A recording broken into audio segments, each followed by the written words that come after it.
روزدار ته کچره د روزې په حالت کې تروي اوبه خولې ته راځي. کله کله داسې کېږي یا تروي اوبه راځي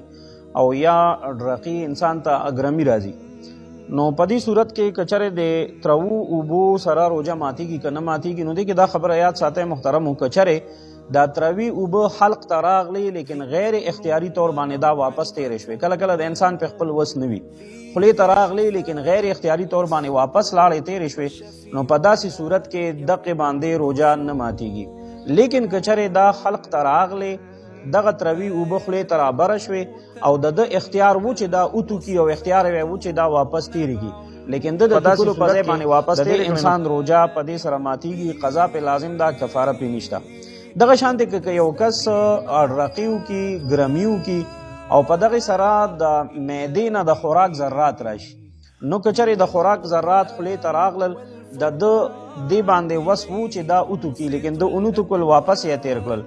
د روټۍ څه ذرات دا د ګرمي سره راغلل یا تروي اوبه راغلې خولې ته او د واپس دغه تیرې کړې، نو په دې باندې هم د روزه ماتېږي که دا د قصدن عمدن تیرې کړې وي. د دغې روزې قضا په ده لازم ده، کفاره پې نشته.